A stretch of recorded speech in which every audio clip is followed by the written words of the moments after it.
గారు అసలు animal fat కలవలేదని YCP, అది నెయ్యి కాదని టీడీపీలా పరస్పర ఆరోపణలు చేసుకుంటున్నా. ఇది కేబినెట్ భేటీలో చర్చ దాకా వచ్చింది. మంత్రివర్గం ఒక కమిటీ కూడా వేసి దీనిపైన చర్యలు తీసుకోవాలని చెప్పింది. అండ్ సిట్ కూడా దీంట్లో ఎవరెవరు తప్పులు చేశారు ఏంటి వీళ్ళపైన కఠినమైన చర్యలు తీసుకోవాల్సిందని చెప్పేసి ఆ 11 పేజీల లేఖలో పేర్కొన్నారు. మరి ఏంటి ఈ ఆరోపణలు కానీ, మంత్రివర్గ భేటీ కానీ, ఈ నెయ్యి విషయం కానీ, చర్యలు తీసుకోవడం కానీ ఏంటి, ఎలా చూడాలి దీన్ని? మీకు అట్లాగే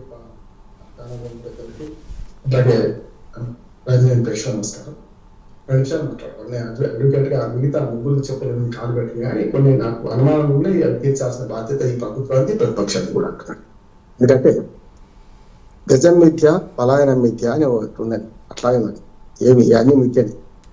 ఒక రకంగా చెప్పాలంటే ప్రజల మనోభావాలు, భక్తుల మనోభావాలు దెబ్బతిన్నాయి. కొవ్వు పంది కొవ్వు కలిసింది రకరకాల. మొత్తం మీద మేమైతే రిలీఫ్ అయింది ఏంటంటే ఏం లేదు, ఇందులో కలవలేదని సిట్టే రిపోర్ట్ ఇచ్చింది.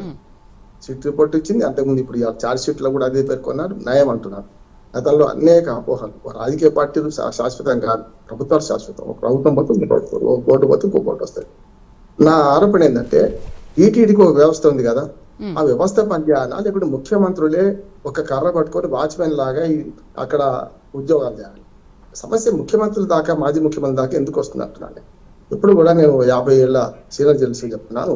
విజయ డైరీలో ఇట్లాగే మేము వార్త రాసినాం చాలు 34 ఏళ్ళ క్రితం అనుకుంటాను. 4 కూడా ఉంది దాని మీద. ఒక 10 ట్యాంకర్లు అప్పుడు మన ఏమంటారు విజయ మన నూనె ఉంటది కదా, ఆ 4 ట్యాంకర్లు వచ్చినాయి. సేమ్ ఇట్లాగే ఇదే సంఘటన కనుక ఆ 4 ట్యాంకర్లు వెనక్కి పంపారు. నాణ్యత లేదు వెనక పంపారు. పంపగానే మేము వార్తలు రాసినాం ఇది నాణ్యత లేదు. దాని మీద కొంచెం రెక్కి నిర్వహిస్తే తెలిసింది ఏంటంటే ఒక రోజు బయట ఉంది, మళ్ళీ అదే ట్యాంకర్లు వచ్చినాయి అదే నెంబర్లతో. ఒక రోజులో అయితే ఇక్కడ ఊరానికి నిప్పుకొని రాదు కానీ 24 గంటలు మనకు వెనక్కి వస్తే వాటిని మళ్ళీ అరౌ చేశాం.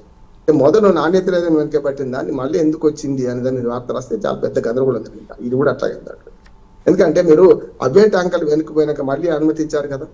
ఎందుకంటే అప్పుడైనా ఇప్పుడైనా నాకు 2 శేష ప్రశ్నలు ఉన్నాయి, ప్రభుత్వం చెప్పాలని నా ఉద్దేశం. ఇవాళ నిన్ననే పవన్ కళ్యాణ్ గారు ఏమన్నారంటే 400 రూపాయలకు నువ్వుల నూనె వస్తుందా, ఇప్పుడు ఎంత కొంటున్నారని అడుగుతున్నాను. పాతది పక్కన పెడతాం, ఎందుకంటే అనేక రిపోర్ట్లు వచ్చినాయి. జంతువులకు కలిసిందని రిపోర్ట్ ఎట్లా వస్తుంది ఇంతకు శేఖర్ రెడ్డి గారు చెప్పారు కదా, అద్భుతంగా చెప్పారు. 10% కంటే ఎక్కువ కలిస్తేనే తప్ప మనకు బయటపడదు. కరెక్టే.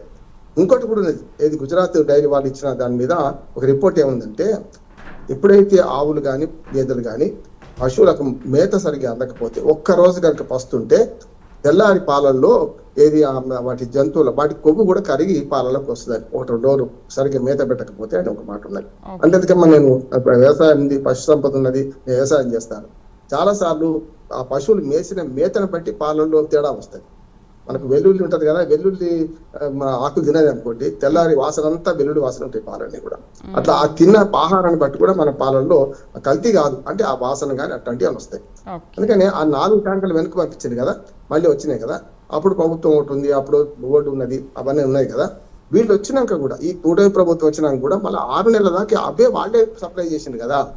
మరి మొదలు జగన్మోహన్ రెడ్డి గారు ఉన్నప్పుడు ఏమి సప్లై అయిందో అదే కాంట్రాక్టర్లు వీళ్ళు వచ్చిన 6 నెలల తర్వాత కూడా అదే సప్లై చేసింది కదా.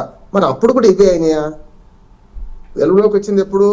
6 నెలల తర్వాత వీళ్ళు బయటకు తీసుకొచ్చినప్పుడు. ఒకటి. రెండోది ఏంటంటే సనాతన ధర్మం అన్నారు పవన్ కళ్యాణ్ గారు, చాలా పెద్ద ఎత్తున గొడవ పెట్టారు. జంతువులకు ఒకటి పందికు ఒకరిని మించి స్వామి కంటే స్వామి భక్తులు ఒకరిని మించి ఒకరు మాట్లాడారు కదా. ఇప్పుడు చివరికి చార్జ్ షీట్ లో ఏముంది, నేను అడ్వకేట్ చెప్తున్నాను, చార్జ్ షీట్ లో ఏముంది ఇవన్నీ ఒకటి అని తెలియదు కదా, అంత డొల్ల అని తెలియదు కదా. ఇప్పటికైనా సరే ప్రజల మనోభావాలతో ఈ పార్టీలు ఆడుకోకండి అంటున్నాను.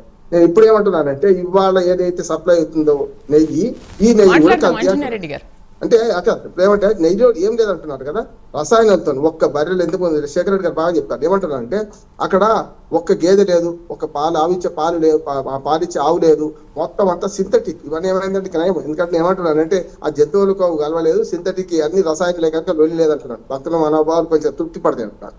ఏమీ లేకుండా వాళ్ళు చేస్తే అర్హత పరీక్ష చేసింది ఎవరు? అవినీతి ఉంది. నేను అదేమంటాను అంటే దీని మీద మాట్లాడకండి. ఇంతకుముందు వారు చెప్పారు కదా అప్పిరెడ్డి దగ్గర డబ్బులు ఎక్కడ ఇచ్చినాయి అంటే ఖచ్చితంగా ఆ సంస్థలతో ఒప్పందం కుదుర్చుకుంటప్పుడు వీళ్ళు అవినీతి పాల్పడ్డారు. ఆ బోర్డు అయినా ఈ బోర్డు అయినా అవినీతి పాల్పడుతుంది. ఇప్పటికి కూడా 5,000 కోట్ల రూపాయల ఆదాయం మనకు తిరుపతి దేవస్థానం ఓ రకంగా చెప్పి జిహెచ్ఎంసీ బడ్జెట్ అంతా కదా. వాళ్ళు రోజుకు 4 నుంచి 5 కోట్ల రూపాయలు హుండీలో పడుతున్నాయి. ఈ చిల్లర సిగ్గర కదా అంటే సామాన్య భక్తుల డబ్బులు. ఎవడో 1 కోటి రూపాయలు 2 కోట్లు ఇస్తే సంవత్సరానికి 2 సంవత్సరాలకి ఇస్తారు. కానీ చిల్లర మనకు నిరుదోపిడి ఇచ్చే డబ్బులు కదా ఇవన్నీ కూడా. ఇటువంటి దాన్ని మనం ఎట్టా వినియోగం చేయాలంటున్నా. నేను 2 ప్రశ్నలు ఇచ్చి వాళ్ళకి విడిచిపెడతాను, ఇంకా ప్రభుత్వం సమాధానం చెప్పాల్సి ఉంటుంది. నేను ఏమంటా అంటే ఆనాడు జరిగిన తప్పిదం మీద అంతకు ముందే ఏం జరిగింది, మీరు వచ్చిన తర్వాత ఏం జరిగింది, ఇవాళ ఏం జరుగుతుంది. 400 రూపాయలు నువ్వుల నెయ్యి రాదు. ఇప్పటికి కూడా అమూల్ రేటు చూద్దాం. అమూల్ ఎంత ఉంది?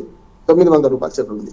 హెరిటేజ్ అనుకుందాం, హెరిటేజ్ ఎంత ఉంది? 800 నుంచి 900 ఉంది. 3,000 దాకా ఉంటుంది. నెయ్యి ధర చాలా 3,000 దాకా ఉంది. మరి అందులో బంగారం కలుపుతారు ఏం తెలియదు. కానీ మరి మీరు ఒకసారి గూగుల్లో కొట్టి చూడండి, నెయ్యి ధరలు ఒక విధంగా లేవు.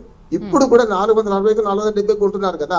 ఈ 470కి నువ్వుల నూనె రాదు 400 అన్నారు కదా. ఇప్పుడు కూడా వస్తుందా? ధరలు పెరిగింది కనుక పల్లి నూనె కూడా వస్తుంది. మరి గాడిచ్చిన పల్లి నూనె 350 రూపాయలు తక్కువ లేదంటున్నాడు.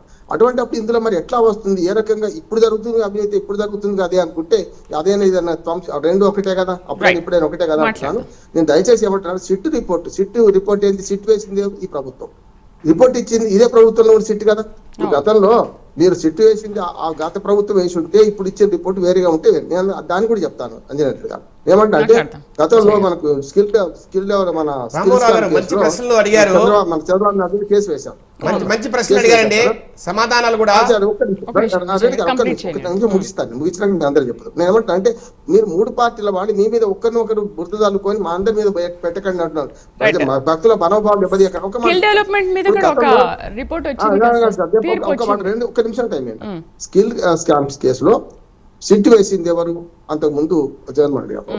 ఇప్పుడు ఇది వచ్చినాక సిట్టు ఏమన్నది, చంద్రబాబు నాయుడుకి ఏమి సంబంధం లేదు, అవినీతి జరిగింది నిజమే, డబ్బులు మారింది నిజమే, ఇందులో ఏమీ లేదు చంద్రబాబు నాయుడుకి అన్నది. ఇంతకుముందు రెడ్డి గారు అన్నట్టు సిట్ అంటే సిట్టు, స్టాండ్ అంటే స్టాండ్. ఎవరు వేసినా కూడా మళ్ళీ అధికారులు ఎవరుంటే వాళ్ళు చెప్పినట్టు వింటున్నాయి ఇవన్నీ సిట్లు అన్ని కూడా అంటున్నాడు.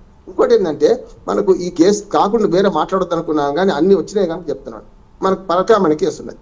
ఒక ఆయన అన్యాయంగా చచ్చిపోయింది కదా, ఆఫీసర్ చనిపోయి చంపేశారు కదా, చంపేశారండి. ఎవరు చనిపోయిన తర్వాత చచ్చింది నిజం, చచ్చింది గొడ్డలతో చచ్చింది నిజం కదా. ఒక 5 కుంభకోణాలు జరిగినాయి ఇక్కడ, 1, 2 కాదు.